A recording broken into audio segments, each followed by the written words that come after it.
Halo, kembali lagi bersama Miss Sein di kanal YouTube-nya Miss Hani. Nah, kali ini kita akan belajar tentang pengklasifikasian makhluk hidup. Sebelum kita belajar bagaimana mengklasifikasikan makhluk hidup, sebelumnya Miss Sein mau tanya dulu kepada kalian. Kalian pernah pergi ke pasar tradisional atau supermarket?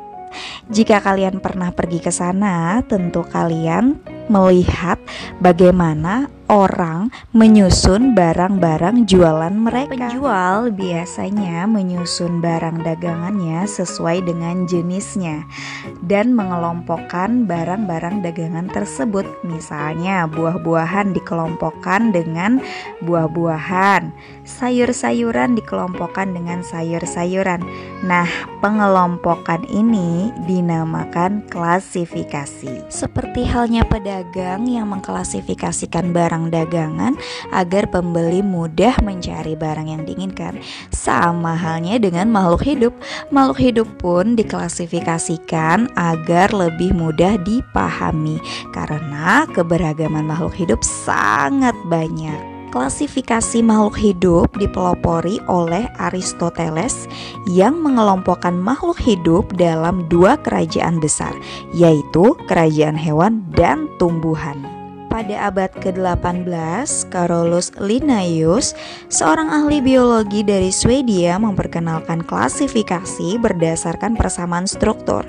Makhluk hidup yang mempunyai struktur tubuh yang sama ditempatkan dalam satu kelompok. Bila dalam satu kelompok ditemukan perbedaan-perbedaan, maka dipisahkan dalam kelompok yang lebih kecil lagi, begitu seterusnya. Tujuan klasifikasi baik pada hewan ataupun tumbuhan adalah: pertama, mempermudah dalam mempelajari dan mengenal berbagai macam makhluk hidup. Kedua, mengetahui hubungan kekerabatan antar makhluk hidup. Ketiga, mengetahui manfaat makhluk hidup untuk kepentingan manusia. Keempat, mengetahui adanya saling ketergantungan antara makhluk hidup. Klasifikasi dapat dilakukan dengan mencari keseragaman-keseragaman dan perbedaan-perbedaan sebagai makhluk hidup, lalu melakukan identifikasi dan memberikan nama. Identifikasi adalah menentukan ciri makhluk hidup yang diamati. Identifikasi didasarkan pada persamaan atau perbedaan ciri seperti bentuk luar, susunan tubuh, soal tubuh, tingkah laku, dan kromosom. Kita bisa mengklasifikasikan makhluk hidup menggunakan kunci determinasi. Kunci determinasi adalah cara atau langkah untuk mengenali organisme dan mengelompokkannya pada takson makhluk hidup. Kunci determinasi harus dikotom. Nah, kunci dikotomis berisi deskripsi ciri-ciri organisme yang disajikan dengan karakter berlawanan. Kunci dikotomis terdiri dari sederetan pernyataan yang terdiri dari dua baris dengan ciri yang berlawanan. Jadi, untuk membuat kunci determinasi, kita harus memperhatikan kunci dikotominya dulu, seperti berikut ini. Sebelum membuat kunci dikotomi, kita harus memperhatikan beberapa kriteria dari tumbuhan dan hewan itu sendiri. Nah, adapun kriterianya untuk kriteria klasifikasi tumbuhan adalah: yang pertama, melihat organ perkembangbiakannya, apakah dengan spora atau dengan bunga. Lalu yang kedua, kita lihat dari habitusnya, apakah berupa pohon, perdu, atau semak. Nah, yang ketiga, bentuk dan ukuran daun. Yang keempat, dilihat dari cara berkembang biak, apakah dengan seksual atau generatif atau aseksual vegetatif. Nah, itu adalah kriteria klasifikasi dari tumbuhan. Nah, sekarang kriteria klasifikasi dari hewan didasarkan pada saluran pencernaannya. Apakah hewan tingkat rendah atau hewan tingkat tinggi? Untuk hewan tingkat rendah belum mempunyai saluran pencernaan. Kalau hewan tingkat tinggi mempunyai lubang mulut, saluran pencernaan, dan anus.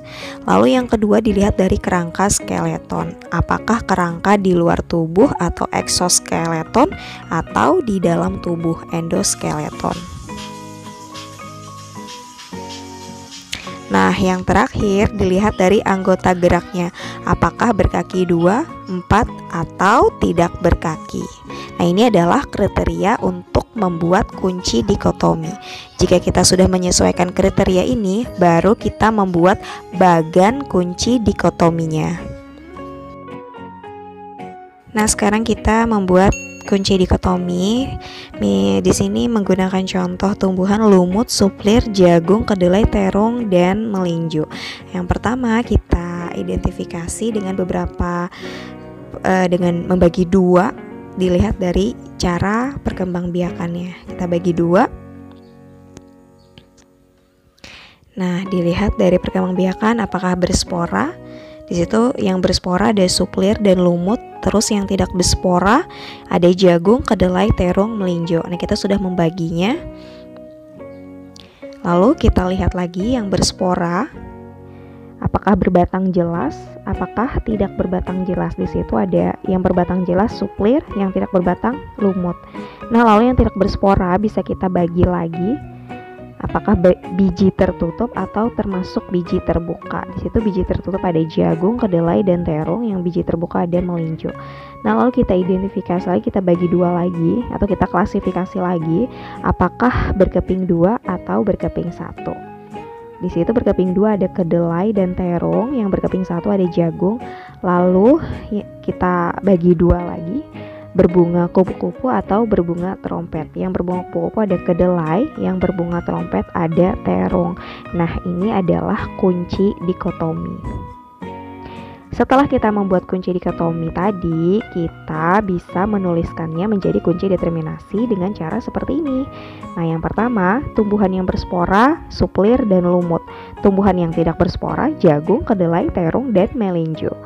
Lalu tumbuhan yang berbatang jelas adalah suplir, tumbuhan yang tidak berbatang jelas lumut. Lalu tumbuhan yang termasuk biji tertutup adalah jagung, kedelai, dan terung. Tumbuhan yang termasuk biji terbuka adalah melinjo. Tumbuhan berkeping 2, kedelai, dan terung. Tumbuhan berkeping 1 adalah jagung. Terakhir, tumbuhan berbunga kupu-kupu, kedelai, dan tumbuhan berbunga seperti trompet adalah terung. Nah, ini adalah cara kita mengklasifikasikan makhluk hidup dengan menggunakan kunci determinasi. Nah, langkah pertama tadi bikin dulu kunci dikotominya. Lalu kita bisa menuliskannya menjadi seperti ini. Tadi contohnya adalah tumbuhan. Beberapa tumbuhan sudah kita kelompok-kelompokkan menjadi seperti ini. Dan ini sudah terklasifikasi. Nah, itu tadi pengklasifikasian makhluk hidup menggunakan kunci determinasi. Sampai jumpa di materi berikutnya. Bye-bye.